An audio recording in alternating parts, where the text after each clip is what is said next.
দেশে মোট ভোটার 12,61,70,900। ইসির হালনাগাদ তালিকা প্রকাশ, সংশোধনের আবেদন 21 আগস্ট পর্যন্ত। নির্বাচন ঘিরে শুরু হয়েছে আইনশৃঙ্খলা বাহিনীর প্রশিক্ষণ, জানালেন স্বরাষ্ট্র উপদেষ্টা। লুট হওয়া অস্ত্র উদ্ধারে পুরস্কারের ঘোষণার সিদ্ধান্ত।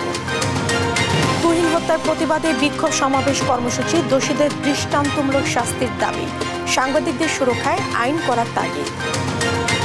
মিরপুরে পুলিশের হেফাজতে জনি মৃত্যুর মামলার আপিলের রায় ঘোষণা চলছে। চানখারপুলের গণহত্যা মামলার সাক্ষ্য গ্রহণকাল। টঙ্গীতে ব্যাগে থাকা টুকরো লাশের রহস্য উন্মোচন, পূর্ব বিরোধের জেরেই অলি মিয়াকে খুন করা আসামিরা, জানালো র্যাব। গাজা দখলের সিদ্ধান্ত, ইসরায়েলি বন্দি মুক্তির দাবিতে তেল আবিবে বিক্ষোভ, জিম্মিদের ক্ষতি হলে নেতানিয়াহুকে না ছাড়ার হুঁশিয়ারি। এবং অনূর্ধ্ব-20 নারী এশিয়ান কাপ বাছাইয়ে ভাগ্য নির্ধারণী ম্যাচে দক্ষিণ কোরিয়া বাংলাদেশ মুখোমুখি। খেলা শুরু বিকেল 3টায়।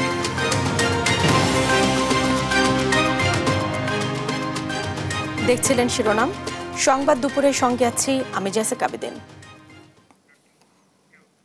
বিস্তারিত। বর্তমানে দেশে মোট ভোটার 12,61,70,900 জন। এর মধ্যে নতুন ভোটার 24,38,626 জন। সকালে দেশের সব নির্বাচন অফিসে ভোটার তালিকার হালনাগাদ সম্পূরক তালিকা প্রকাশ করে নির্বাচন কমিশন। কোনো ভুল ত্রুটি থাকলে ভোটাররা আপত্তি জানাতে পারবেন 21 আগস্ট পর্যন্ত। শিউলি রায় রিপোর্ট। রোববার সকালে রাজধানী আগারগাঁয়ে নির্বাচন কমিশন ভবনে সাংবাদিকদের সঙ্গে কথা বলেন সিনিয়র সচিব আক্তার আহমেদ। জানান, এবার হালনাগাদে প্রায় 45 লাখ ভোটার অন্তর্ভুক্ত হয়েছে, আর 21,32,590 জন ভোটার মারা যাওয়া ও অন্যান্য কারণে বাদ পড়েছে। ফলে নতুন ভোটার যুক্ত হয়েছেন 24,38,626 জন। সচিব আক্তার আহমেদ বলেন, ভোটাররা দাবি আপত্তি জানাতে পারবে আগামী 21 আগস্টের মধ্যে। এরপর 24 আগস্টের মধ্যে এসব আপত্তি নিষ্পত্তি করবে ইসি। এরই মধ্যে অন্যান্য কার্যক্রম শেষে 31 আগস্ট চূড়ান্ত ভোটার তালিকা প্রকাশ করা হবে।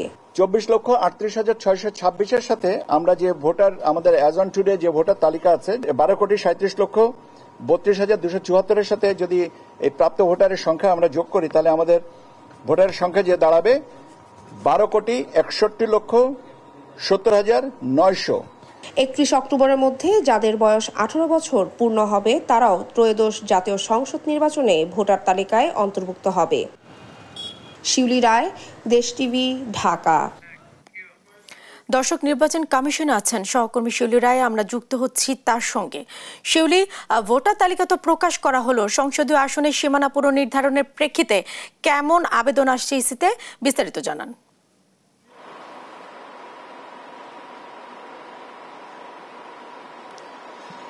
জি, যেমনটা আপনি বলেছেন যে সংশোধনীয় সীমানা নির্ধারণের জন্য যে দাবি আপত্তি নিষ্পত্তির জন্য আজকে কিন্তু লাস্ট ডেট বিকাল 5টা পর্যন্ত।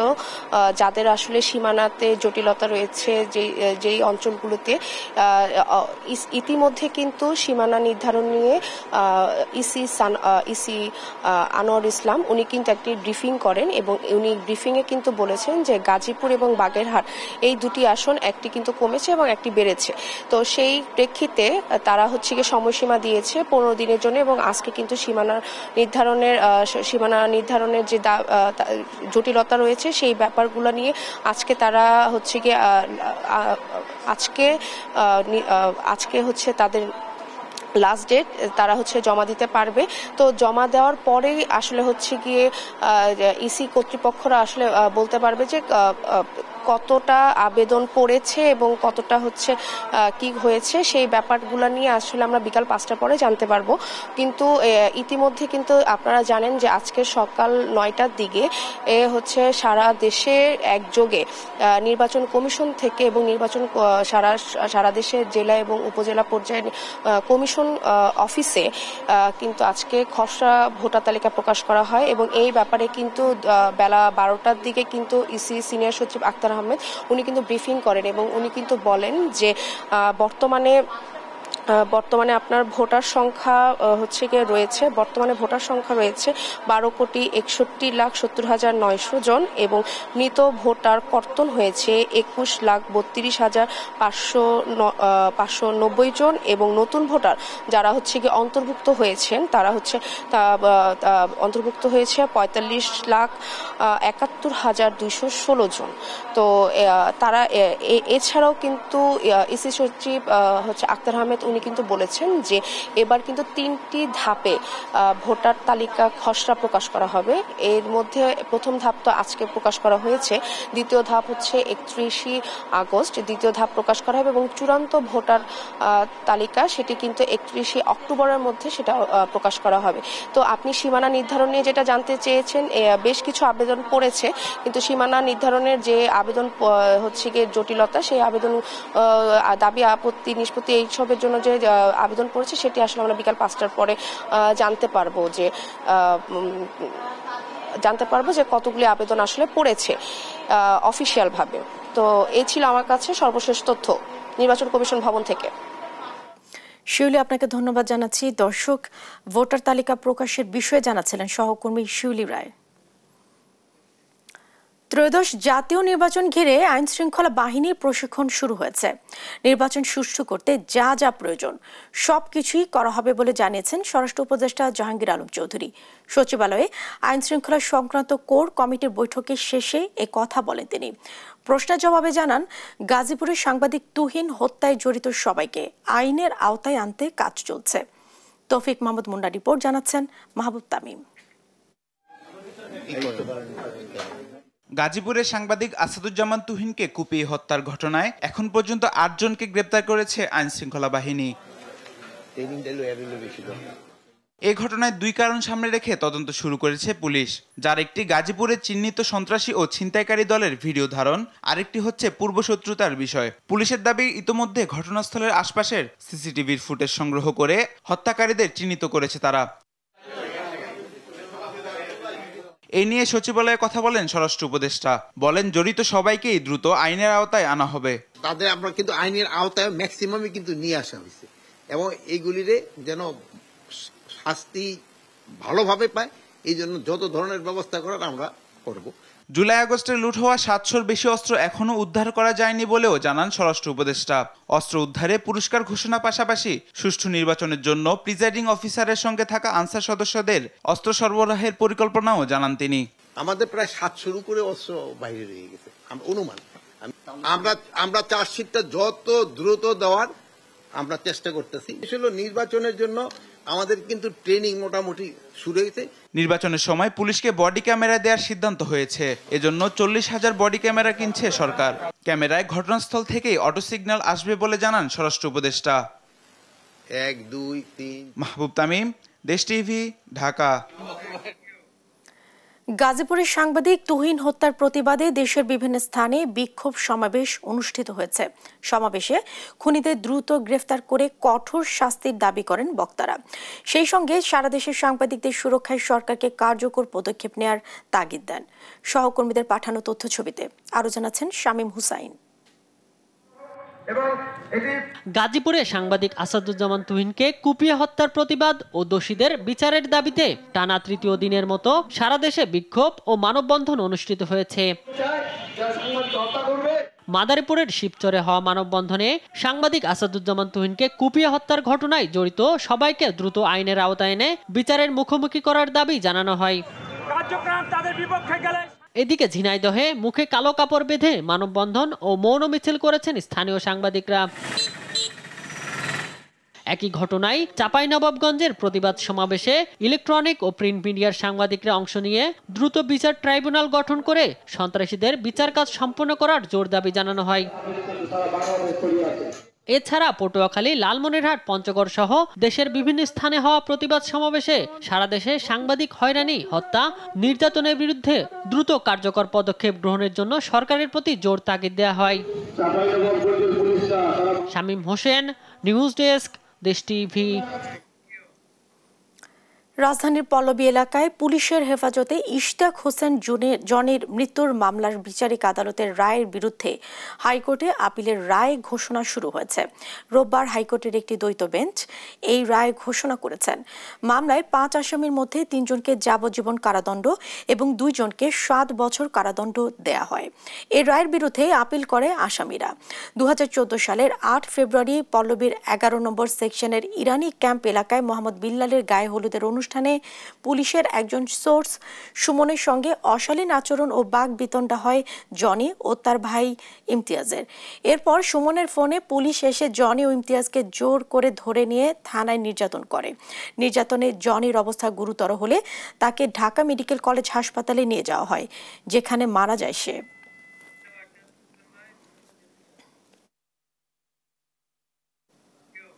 দর্শক, এ নিয়ে আরো জানাতে আমাদের সঙ্গে যুক্ত হচ্ছেন সহকর্মী সাবরিনা মজুমদার। সাবরিনা, কতক্ষণ নাগাদ রায় ঘোষণা শেষ হতে পারে, মামলার বিস্তারিত জানান।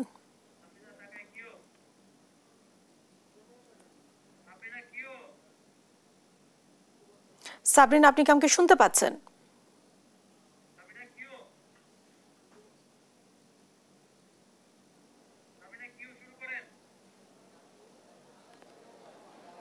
জেসিকা, আপনি যেমনটি জানেন যে জনি হত্যা মামলার এখন রায় ঘোষণা চলছে এবং এই রায় ঘোষণা সকাল 10:30টার দিকে আসলে শুরু হয় এবং এই মামলাটি কিন্তু আসলে 2014 সালে হয়েছিল এবং এই মামলাটি পুলিশের হেফাজতে নেওয়ার পর আসলে জনিকে হত্যা করা হয় এবং সেখানে কিন্তু 3 জন যে SI Kamrul, SI Shahedul, SI Zahed, তাদের জন্য তাদেরকে মানে যাবজ্জীবন কারাদণ্ড দেওয়া হয় এবং সেই সাথে এখানে কিন্তু কামরুল তিনি কিন্তু আসলে পলাতক রয়েছেন এবং সেই সাথে জাহিদ তাকে 1 নম্বর আসামি হিসেবে করা হয়েছিল এবং পরবর্তীতে এই রায় হওয়ার পর কিন্তু আসলে এখানে যে জনি তার যে ভাই ইমতিয়াজ তিনি আজকে এসেছেন এবং এই পুরো রায় ঘোষণার যে পুরো রায় যে ঘোষণা চলছে সেখানেও কিন্তু তার পরিবারের সদস্যরাও আছেন এবং তারা আসলে বলেছেন যে তারা আসলে সঠিক বিচারটি আসলে দাবি করছেন এবং সেই সাথে এই মামলাটি আসলে এখানে যে যাদেরকে আসামি করা হয়েছে এই রায় হাইকোর্টের রায়ের পরে কিন্তু তারা আবার আপিল করে এবং পরবর্তীতে আসলে এই মামলাটি আসে এবং পরবর্তীতে আজকে হাইকোর্টের রায়ের জন্য আসলে দিন ধার্য করা হয় এবং ইতোমধ্যে আসলে ঘোষণা চলছে এবং তবে তাদের এই জনি যে হত্যা মামলা সেটি কিন্তু আসলে খুবই নির্মম একটি হত্যাকাণ্ড হয়েছিল এবং সেই সাথে এখানে আসলে বলা হয়েছিল যে কখনো কিন্তু কোনো মামলাতেই আসলে এটা কিন্তু প্রথম মামলা যেখানে আসলে যখন তাকে পুলিশি হেফাজতে নেওয়া হয় তখন কিন্তু আসলে এসআই জাহিদ তারা মিলে এসআই জাহিদ এবং পুলিশের যে তদন্তকারী কর্মকর্তা ছিল এবং তারা এখানে তাকে হত্যা করে এবং আরেকটি যেটি বিষয় জানিয়ে দিতে চাই যে পরে কিন্তু আসলে তদন্ত হওয়ার পর আসলে তদন্তে তাদের নাম উঠে আসে, এই 3 জনের নাম উঠেছে এবং এর সাথে যাদেরকে আসলে 7 বছরের কারাদণ্ড দেওয়া হয়েছিল তারা আসলে সাজা থেকে বের হয়ে আসেন। এখন মূলত 3 জনের বিরুদ্ধে আজকে রায়টি প্রকাশ করা হবে। ইতোমধ্যে ঘোষণা চলছে বিচারপতিরা এবং একটু পরেই আসলে আমরা আশা করছি যে রায় দিয়ে দিবেন হাইকোর্ট। তো এখন পর্যন্ত এই ছিল সর্বশেষ খবর হাইকোর্ট থেকে। সাবরিনা, আপনাকে ধন্যবাদ জানাচ্ছি। দর্শক, জনি হত্যা মামলার রায়ের বিষয়ে জানাচ্ছিলেন আমাদের সহকর্মী সাবরিনা মজুমদার। চিফ প্রসিকিউটর তাজুল ইসলাম অসুস্থ থাকায় চাংখারপুলে শহীদ আনাস সহ 6 জনকে হত্যা মামলার সূচনা বক্তব্য উপস্থাপন আজ হচ্ছে না। আগামীকাল এ মামলার সূচনা বক্তব্য ও সাক্ষ্য গ্রহণ হবে। এদিকে রামপুরায় কার্নিশে ঝুলে থাকা এক যুবককে গুলি ও 2 জনকে হত্যা মামলায় ডিএমপি কমিশনার হাবিবুর রহমান সহ 5 জনকে অভিযুক্ত করে ট্রাইব্যুনালে আনুষ্ঠানিক অভিযোগ গঠনের আদেশ দেবেন ট্রাইব্যুনাল 1। এর আগে 7 আগস্ট এ মামলার আনুষ্ঠানিক অভিযোগপত্র দাখিল করেছে প্রসিকিউশন। এই ঘটনা তদন্ত শেষ করে চলতি বছর 31 জুলাই তদন্ত সংস্থা তদন্ত প্রতিবেদন জমা দেয় প্রসিকিউশনে।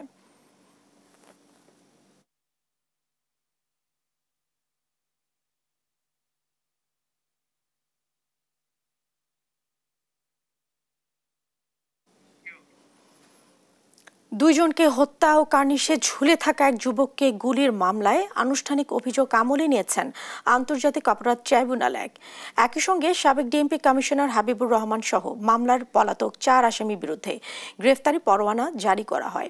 গেল বৃহস্পতিবার প্রসিকিউশনে এ মামলার আনুষ্ঠানিক অভিযোগপত্র ট্রাইব্যুনালে দাখিল করে। আজ শুনানি করেন প্রসিকিউটর গাজী মনোয়ার হুসাইন তামিম। সুনির্দিষ্ট 3টি অভিযোগ তুলে ধরেন তিনি।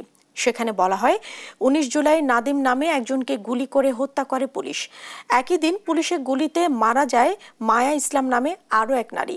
এ সময় তার 6 বছরের নাতি মুসার মাথায় গুলি লাগে। এছাড়া বনশ্রীতে ওই দিন পুলিশ গুলি থেকে বাঁচতে কার্নিশে ঝুলে থাকা আমির হোসেন নামে এক যুবককে গুলি করার অভিযোগও আনা হয়েছে 5 আসামির বিরুদ্ধে। দাখিল করেছিলাম মাননীয় ট্রাইব্যুনাল এই ফরমাল চার্জের উপরে ভিত্তি করে 3টি অভিযোগ আমলে গ্রহণ করেছেন এবং 4 জন পলাতক আসামির বিরুদ্ধে ওয়ারেন্ট অফ অ্যারেস্ট ইস্যু করেছেন এবং একজন আসামিকে প্রোডাকশন ওয়ারেন্ট বলে ট্রাইব্যুনালে আগামী 17 আগস্ট হাজির করতে বলেছেন। সাবেক ডিএমপি কমিশনার হাবিবুর রহমান সহ যে 4 জন আসামি আছেন তাদের বিরুদ্ধে গ্রেফতারি পরোয়ানা জারি করেছে। রবীন্দ্র বিশ্ববিদ্যালয়ের স্থায়ী ক্যাম্পাসের দাবিতে ব্লকেট কর্মসূচি পালন করছে বিশ্ববিদ্যালয়টির শিক্ষার্থীরা। রোববার সকাল 11টায় সিরাজগঞ্জের যমুনা সেতু পশ্চিম মহাসড়কের হাটিকুমড়োর গোল চত্বর এলাকায় এই কর্মসূচি পালন করেন শিক্ষার্থী, শিক্ষক, কর্মকর্তা, কর্মচারীরা ছাড়াও বিভিন্ন শ্রেণী পেশার মানুষ। এ সময় আন্দোলনকারীরা বলেন, দীর্ঘ 9 বছর পেরিয়ে গেলেও এখানে স্থায়ী ক্যাম্পাস নির্মাণ না হওয়ায় পড়াশোনার সঠিক মান না পাওয়ার সঙ্গে সঙ্গে বিভিন্ন সমস্যার মধ্য দিয়ে যেতে হচ্ছে। দ্রুত দাবি বাস্তবায়ন না হলে আরো কঠোর কর্মসূচির হুঁশিয়ারি দেন তারা।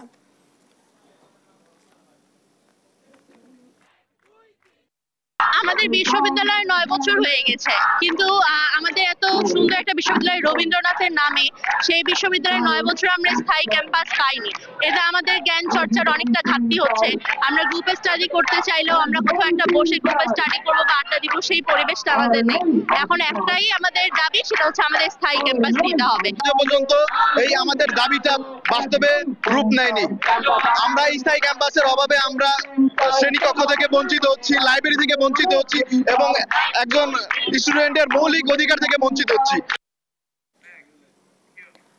টঙ্গীতে ব্যাগে থাকা টুকরো লাশের রহস্য উন্মোচন করেছে র্যাব। পূর্ববিরোধের জেরে অলিকে খুনের পর লাশ গুম করতেই মরদেহ টুকরা করে ব্যাগে ভরে স্টেশনে ফেলে রাখা হয় বলে জানায় বাহিনীটি। রোববার দুপুরে উত্তরার র্যাব 1-এর কার্যালয়ে ব্রিফিং এসব তথ্য জানান র্যাব 1-এর অধিনায়ক লেফটেন্যান্ট কর্নেল আশিকুর রহমান। এছাড়া পূর্ববিরোধের জেরেই আসামি আপিলের বাসায় খুন করা হয় অলি মিয়াকে। খুনের আগে কয়েকবার রেল চাপাও দেওয়ার চেষ্টা করেন তারা। এর আগে শুক্রবার টঙ্গীর স্টেশন রোডের পাশে পড়ে থাকা এক ট্রাভেল ব্যাগ খুলে মাথাবিহীন লাশের টুকরো পায় আইনশৃঙ্খলা বাহিনী। এরপর গ্রেফতার করা হয় জড়িত 3 জনকে। হত্যাকাণ্ডটি পূর্ব পরিকল্পিত এবং লাশ গুম করার উদ্দেশ্যে মাথার অংশ দুষ্কৃতিকারীরা অজ্ঞাত স্থানে লুকিয়ে রাখে। প্রাথমিক জিজ্ঞাসাবাদে ক্লুলেস মার্ডার মামলার মূল হোতা আপেল মাহমুদ সাদেক নিহত অলি মিয়াকে হত্যার বিষয়টি স্বীকার করে। প্রত্যেক স্কুল শিক্ষার্থীকে ব্যাংকিং এর আওতায় আনা হবে বলে জানিয়েছেন Bangladesh bank governor doctor Ahsan H Mansur. Center for policy dialogue সিপিডির আয়োজনে অন্তর্বর্তী সরকারের 365 দিন শীর্ষক সেমিনারে তিনি এই মন্তব্য করেন। বলেন, স্কুল ব্যাংকিং এর ফলে শিক্ষার্থীরা দেশের অর্থনীতি, ব্যবসা এবং বিনিয়োগে অবদান রাখতে শিখবে। এ সময় চলতি অর্থ বছরের শেষে মূল্যস্ফীতি 5-এর নিচে আসবে বলে জানিয়ে গভর্নর আরও জানান, অর্থনৈতিক খাতকে সংস্কার করতে 3টি টাস্ক ফোর্স গঠন করেছে বাংলাদেশ ব্যাংক। ব্যাংকিং খাতে দুর্বৃত্তায়ন রুখতে বাংলাদেশ ব্যাংকের স্বাধীনতা থাকতে হবে বলেও জানান তিনি।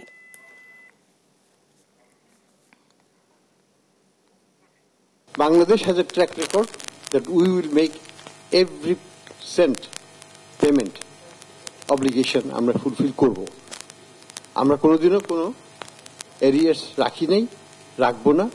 যদি আমাকে মূল্যস্ফীতিকে সাপোর্ট দিতে হয়, প্রাইস স্টেবিলিটি যদি আনতে হয়, তাহলে আমাকে অবশ্যই এক্সচেঞ্জ রেটকে স্টেবিলাইজ করতে হবে। সামাজিক যোগাযোগ মাধ্যমে জিরো রিটার্ন দাখিল নিয়ে বিভ্রান্তিকর তথ্য ছড়ানো হচ্ছে বলে জানিয়েছে জাতীয় রাজস্ব বোর্ড। রোববার এক বিজ্ঞপ্তিতে এনবিআর জানায়, আইন অনুযায়ী জিরো রিটার্ন নামে কোনো প্রকার রিটার্ন দাখিলের বিধান নেই। এবং এটি সম্পূর্ণ বেআইনি। বিজ্ঞপ্তিতে বলা হয়, কিছু পোস্টের রিটার্নের ঘর শূন্য দেখিয়ে দাখিল করা যায় বলে ভুল ধারণা প্রচার করা হচ্ছে। এর ফলে অনেক করদাতা আয়, ব্যয়, সম্পদ ও দায়ের বিষয়ে অসত্য ঘোষণা দিচ্ছেন। কিন্তু আয়কর আইন 2023 অনুযায়ী প্রত্যেক করদাতাকে তার প্রকৃত আয়, ব্যয়, সম্পদ ও দায় সঠিকভাবে রিটার্নে দেখাতে হবে। এনবিআর সতর্ক করে জানায়, ইচ্ছাকৃতভাবে শূন্য দেখিয়ে রিটার্ন দাখিল করা ফৌজদারি অপরাধ। আয়কর আইন অনুযায়ী সর্বোচ্চ 5 বছরের কারাদণ্ড হতে পারে। তাই কারো আয় করযোগ্য না হলেও সঠিক তথ্য দিতে হবে। 2024-25 অর্থ বছরে চাঁপাইনবাবগঞ্জের সোনা মসজিদ স্থলবন্দরে রাজস্ব ঘাটতি হয়েছে 214,61,12,000 টাকা।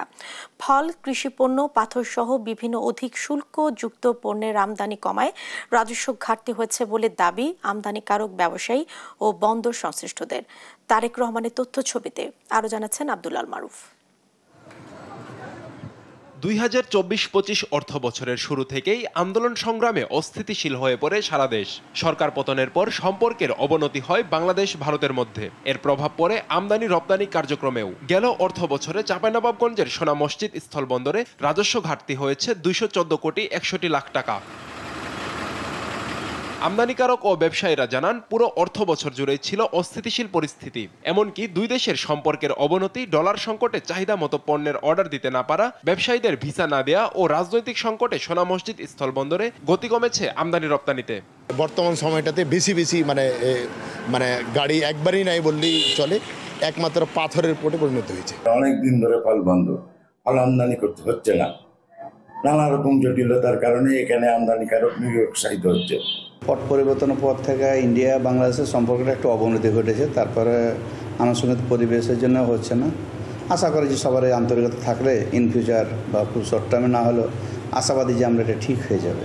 ডলার সংকট ছিল, ডলার $102 এলসি করলে $125 পেমেন্ট করতে হয়েছে। এইভাবে ইম্পোর্টারগুলো আমাদের অনেক মায়ের খেয়ে গেছে। বর্তমান সরকারের আমদানি নির্ভরতা কমানোর উদ্যোগের কারণে রাজস্ব ঘাটতি হয়েছে বলে দাবি কাস্টমস কর্মকর্তাদের। আলু, পেঁয়াজ ও গুড় সহ কৃষিপণ্য না আসায় রাজস্ব ঘাটতির অন্যতম কারণ বলে দাবি তাদের। সরকার খুবই প্রচেষ্টার মাধ্যমে আমদানি নির্ভরতা কমিয়েছে ইন্ডিয়া থেকে। কাঁচামরিচ, পেঁয়াজ এগুলোর দাম বেশি থাকার কারণে আমদানি বেশি ছিল, কিন্তু এবছর দেখা যাচ্ছে ইন্ডিয়া থেকে এগুলো আমদানি করা লাগছে না, ইন্ডিয়া বা পার্শ্ববর্তী দেশ থেকে। এটা একটা কারণ। সোনা মসজিদ স্থলবন্দরে 1,122,41,59,000 টাকা লক্ষ্যমাত্রার বিপরীতে আয় হয়েছে 907,80,47,000 টাকা। আব্দুল আল মারুফ, নিউজ ডেস্ক, দেশ টিভি। দিনাজপুরে আমন রোপণে ব্যস্ত সময় পার করছেন চাষিরা। বৃষ্টিতে কিছুটা স্বস্তি পেলেও উৎপাদন খরচ বাড়ার অভিযোগ তাদের। আমন চাষে পরামর্শ ও কারিগরি সহযোগিতা দেওয়ার দাবি কৃষি বিভাগের। হারুনুর রশিদের তথ্য ছবিতে আরো জানাচ্ছেন আব্দুল আল মারুফ। দিনাজপুর বিরল উপজেলার বানিয়াপাড়া গ্রামের কৃষক শুকুর আলী কদিন আগে সেচ মেশিনের সাহায্যে জমিতে পানি দিয়ে ধানের চারা রোপণ করেন। চলতি মৌসুমে 3 বিঘা জমিতে ব্রি 51 জাতের ধান আবাদ করেন এই কৃষক। বৃষ্টি এবং আবহাওয়া উপযোগী থাকায় কিছুটা স্বস্তিতে আছেন। তবে বেশিরভাগ কৃষকের অভিযোগ, সার ও কীটনাশকের দাম বেশি, কিনতে হিমশিম খেতে হচ্ছে। এই বিষয়টা দেখুক এবং গুরুত্বরে তাক দেখার দরকার, একটা কৃষক যাতে মারা না যায়, কৃষক যাতে একটু লাভবান হয়, কৃষক বাঁচলে দেশ বাঁচবে। সারের দামটা যদি একটু কমায় তাহলে কৃষি পুষি উঠে যায়। যখন আমরা এই ধান বাড়ার আগে এই খরচটা বেশি হয়ে যায় পোকার আক্রমণের জন্য। উদ্যমুখী দাম এই তুলনায় আমাদের পোষায় না আর কি। সামান্য কোনো মতে আমরা চলতে পারি এই আর কি, এর থেকে বেশি কিছু লাভজনক হয় না। লক্ষ্যমাত্রা পূরণে কৃষকদের কারিগরি সহযোগিতা দেওয়ার আশ্বাস স্থানীয় কৃষি কর্মকর্তার। দিনাজপুর জেলায় এবছর রোপা আমনে 2,60,860 হেক্টর জমির লক্ষ্যমাত্রা নির্ধারিত হয়েছে। এই মৌসুমে সবচেয়ে যেটি উপকরণ দরকার, এখন কৃষকদের সার প্রয়োজন হবে। আমরা সার ব্যবস্থাপনাকে সঠিক রাখার জন্য সুষম মাত্রায় যাতে সার প্রয়োগ করে সে বিষয়ে পরামর্শ দিচ্ছি এবং এখন পর্যন্ত আমাদের দাম অতিরিক্ত নিয়েছে অভিযোগ আসে নাই। কৃষি পণ্য সহজলভ্য করা গেলে আমন চাষে কৃষকরা আরো বেশি উদ্বুদ্ধ হবেন বলে আশা কৃষি সংশ্লিষ্টদের। আব্দুল মারুফ, নিউজ ডেস্ক, দেশ টিভি। বরিশালের বাবুগঞ্জের দুর্গাসাগর পর্যটন কেন্দ্রে হরিণ নিখোঁজের ঘটনায় স্থানীয়দের মাঝে চাঞ্চল্যের সৃষ্টি হয়েছে। সিসি ক্যামেরা অকেজো থাকায় এই ঘটনায় কাউকে শনাক্ত করতে পারেনি কর্তৃপক্ষ। হরিণ উদ্ধারে তদন্ত করছে পুলিশ। শাকিল মাহমুদের রিপোর্ট, জানাচ্ছেন আব্দুল মারুফ। বরিশালের বাবুগঞ্জ উপজেলার দুর্গাসাগর দিঘিতে প্রায় 10 বছর যাবৎ ময়ূর, খরগোশ ও হরিণ সহ নানা প্রজাতির প্রাণী পালন করছে জেলা প্রশাসন, যা দেখতে ভিড় জমান দূর দূরান্ত থেকে ছুটে আসা মানুষ। গেল 3 আগস্ট দুর্গাসাগরে খাঁচাবন্দি থাকা 13টি হরিণের মধ্যে একটি হরিণ নিখোঁজ হয়ে যায়। দায়িত্বে অবহেলা ও পর্যাপ্ত নিরাপত্তার অভাবে হরিণ নিখোঁজ হতে পারে বলে দাবি করছেন দর্শনার্থীরা। অনেক দর্শনার্থীরা আসেন ঘুরতে, তো এখানে যে অবস্থায় আছে জায়গাটা, হরিণগুলো বিগত দিনে যেভাবে ছিল এটা কোনোভাবেই নিরাপত্তা ব্যবস্থা ছিল না। এখানে আরো নিরাপত্তা ব্যবস্থা বাড়ানো উচিত। কর্তৃপক্ষ বলতে পারবে আসলে আসলে এই জিনিসগুলো কোথায় যাচ্ছে, কোথায় গায়েব হচ্ছে, দায়বদ্ধ কর্তৃপক্ষ। সিসি ক্যামেরাগুলো নাই, সিসি ক্যামেরা তো এখন দেখা যায়, আগে ছিল এখন তো নাই। দায়িত্বে অবহেলা আর দীর্ঘদিন সিসি ক্যামেরা অকেজো থাকায় হরিণ নিখোঁজের ঘটনায় কাউকে শনাক্ত করতে পারছে না জেলা প্রশাসন। সকালে খাবার দেয়, সারাদিন পরিচর্যা করে, সন্ধ্যার সময় তালা মারিয়ে চাবি জমা দিয়া ও রাতে এখান থেকে চলে যায়। পরদিন আর এক গ্রুপ আসে, তাদেরকে তারা বুঝাই দেয়। ওই বুঝাইতে গিয়ে দেখছে যে হরিণ একটি নাই। তো এই পর্যন্ত আমরা জানি এবং ঊর্ধ্বতন কর্তৃপক্ষের জানাই তাৎক্ষণিক, এবং আমি নিজে এবং সাথে জামাল স্টাফ তাকে নিয়ে আমি থানায় যাই, জিডি এন্ট্রি করি। দীর্ঘদিন সিসি ক্যামেরা অকেজো থাকার কথা স্বীকার করে তদন্তের কথা জানালেন উপজেলা নির্বাহী কর্মকর্তা। সেই সঙ্গে হরিণ নিখোঁজের ঘটনায় জড়িতদের বিরুদ্ধে আইনি পদক্ষেপ নেওয়ার কথা জানালেন জেলা প্রশাসক। সিসিটিভি যে ক্যামেরাটা নষ্ট, অনেকদিন ধরে নষ্ট বলতেছিল। পুলিশের মতো তদন্ত করতেছে, আমরা চেষ্টা করতেছি ফাইন্ড আউট করার জন্য, অপরাধীকে ধরার জন্য। জানার সাথে সাথে থানায় জিডি করা হয়েছে এবং ইউনো এবং থানার ওসিআরসি গিয়েছে ওখানে তদন্ত করতে এই বিষয়টা নিয়ে। না, এটা বললাম জিডি করা হয়েছে, তদন্ত করে ব্যবস্থা করা হবে। দুর্গাসাগর পর্যটন কেন্দ্রে পালিত প্রাণীদের প্রতি আরো দায়িত্বশীল হওয়ার আহ্বান দর্শনার্থীদের। আব্দুল মারুফ, নিউজ ডেস্ক, দেশ টিভি। আজ বিশ্ব বরেণ্য চিত্রশিল্পী SM সুলতানের 101তম জন্মবার্ষিকী। এই উপলক্ষে সুলতান ফাউন্ডেশন ও জেলা প্রশাসন হাতে নিয়েছে বিভিন্ন কর্মসূচি। এদিকে সুলতানের সংগ্রহশালাকে পর্যটন কেন্দ্র হিসেবে গড়ে তোলার দাবি দর্শনার্থীদের। নড়াইল থেকে শরীফুল ইসলামের পাঠানো তথ্য ছবিতে আরো জানাচ্ছেন ডেস্ক রিপোর্ট। 1924 সালের 10 আগস্ট তৎকালীন মহকুমা শহর নড়াইলের চিত্রা নদীর পাশে মাছিমদিয়া গ্রামে জন্মগ্রহণ করেন শেখ মোহাম্মদ সুলতান। তার পিতা মোহাম্মদ মেসের আলী ও মাতা মোসাম্মদ মাজু বিবির দেওয়া নাম ছিল লাল মিয়া। SM সুলতান তার জীবনের মূল সুরছন্দ খুঁজে পেয়েছিলেন চিত্রশিল্পে। 1950 সালে ইউরোপের যৌথ প্রদর্শনীতে তার ছবি সমকালীন বিশ্ববিখ্যাত চিত্রশিল্পী পাবলো পিকাসো, ডুফি, মাতিসের ছবির সঙ্গে প্রদর্শিত হয়। সুলতানই একমাত্র এশিয়ান শিল্পী যার ছবি এসব শিল্পীদের ছবির সঙ্গে একত্রে প্রদর্শিত হয়েছে। সুলতানের শিশু স্বর্গের আর্ট স্কুলে চিত্রাঙ্কনের প্রতি যোগ রয়েছে শিশুদের। হতে চায় সুলতানের মতো বরেণ্য শিল্পী। আমাদের এখানটায় ফল ফুল এবং নানা ধরনের ছবি আঁকা শেখায়। আমি বড় হয়ে SM সুলতানের মতো একজন চিত্রশিল্পী হতে চাই। 2 বছর ধরে ছবি আঁকা শিখি। আমি অনেক দৃশ্য আঁকা শিখছি। আমি এর আগে কিছু পারতাম না, এখানে এসে আমি অনেক গর্বিত বোধ করতেছি। শিল্পীর সংগ্রহশালা ঘিরে পর্যটন কেন্দ্র করার দাবি ঘুরতে আসা দর্শনার্থীদের। আমাদের এই নড়াইলকে ঘিরে SM সুলতানকে ঘিরে একটা পর্যটন কেন্দ্র হিসেবে গড়ে উঠবে সুলতানের এই ঐতিহ্যকে ধরে রাখার জন্য। কিন্তু আজও সেটা বাস্তবায়ন বা আমাদের এই দাবিটা যেন পূরণ হয়, সেই জন্য সরকার বা কর্তৃপক্ষের দৃষ্টি আকর্ষণ করবো সবসময়। বরেণ্য চিত্রশিল্পী SM সুলতান এর এই শিশু স্বর্গ এবং যে সংগ্রহশালা আছে এটাকে চাই যে পর্যটন কেন্দ্র হিসেবে গড়ে উঠুক এবং পর্যটন কেন্দ্র হিসেবে গড়ে তোলার জন্য সরকারের কাছে আবেদন জানায়। শেখ মোহাম্মদ সুলতানের সংগ্রহশালাকে পর্যটন কেন্দ্র গড়ে তুলতে প্রকল্প হাতে নিয়েছে জেলা প্রশাসন। SM সুলতানের যে সংগ্রহশালাটি এটি সম্প্রসারণের বিষয়ে ইতিমধ্যে ভূমি অধিগ্রহণ সহ অন্যান্য যাবতীয় সকল প্রস্তাব আমরা সংশ্লিষ্ট মন্ত্রণালয়ে পাঠিয়েছি। সেই সাথে আমাদের যে দৃষ্টিনন্দন ঘাটটি করার বিষয়ে যেখানে ওনার নৌকাটি আছে এটিও দৃষ্টিনন্দন করার জন্য এবং সংরক্ষণের বিষয়ে আমরা প্রস্তাব পাঠিয়েছি। বরেণ্য এই শিল্পীর জন্মদিন ঘিরে নানা কর্মসূচি হাতে নিয়েছে নড়াইল জেলা প্রশাসন ও SM সুলতান ফাউন্ডেশন। নিউজ ডেস্ক, দেশ টিভি।